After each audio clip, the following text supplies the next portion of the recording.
Приветствуем вас на канале ветеринарной клиники Биовет. К сожалению, кошки болеют так же, как и люди. И хозяев часто беспокоит, почему кот кашляет или чихает и что делать. Поговорим об этом в этом ролике. Кошки кашляют время от времени, чтобы избавить дыхательные пути от попавших в них различных частиц, которые мешают нормальному дыханию, например, шерсти.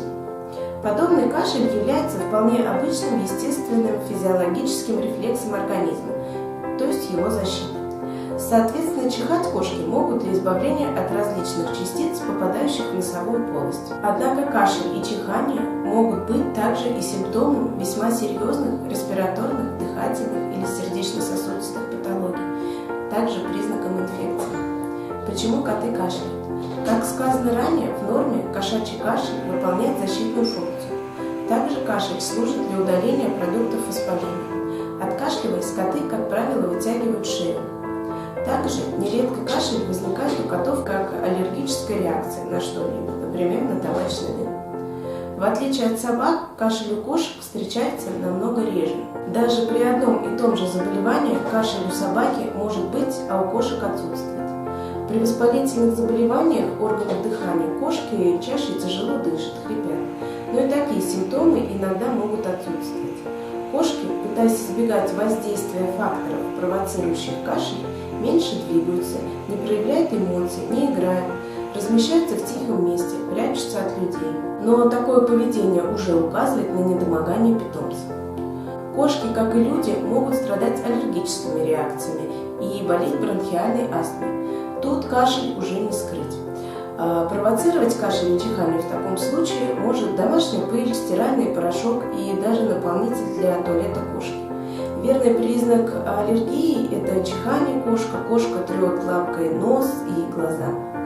Помимо воспалительных и аллергических факторов, есть еще немало патологических состояний, которые могут проявляться кашлем и чиханием. Это закупорка инородным предметом дыхательных путей, сердечно-сосудистая недостаточность, онкологические заболевания органов, находящихся в грудной клетке или носовой полости, респираторные инфекции кошек, в том числе осложненные пневмонией, скопление в грудной клетке жидкости или воздуха. Также это вирусные и бактериальные инфекции, глисты у кошки и попадание в грудную клетку органов брюшной полости, к примеру, петель кишечника при диафрагмальной грыже. Это далеко не полный список возможных заболеваний, которые сопровождаются кашлем и чиханием у кошек. В действительности кашель может служить симптомом более полусотни заболеваний, поэтому, собственно, и определить их самостоятельно практически нереально. Диагностика и лечение кашля у кошек. Как мы выяснили, причины возникновения кашля и чихания различны, поэтому при появлении одышки, тяжелого дыхания, хрипов, отсутствия аппетита следует как можно скорее обратиться к врачу. До посещения ветеринара нужно обеспечить животному свежий воздух и покой. Для облегчения состояния животного можно использовать увлажнитель воздуха. Не зная причин заболевания, не следует давать питомцу какие-либо препараты.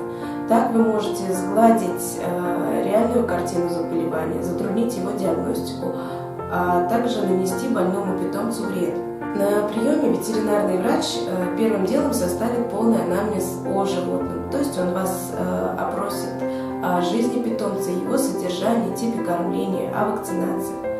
Проведет полный осмотр вашего животного, послушает органы дыхания, то есть проведет аускультацию. Возможно, для диагностики заболевания потребуются дополнительные исследования, такие как рентгенография грудной клетки, рентгеноконтрастные исследования органов грудной клетки, общий анализ крови, эхо сердца. Также возможно проведение исследований на вирусные инфекции. На время обследования до постановки точного диагноза и выявления причины животному будет назначена поддерживающая терапия.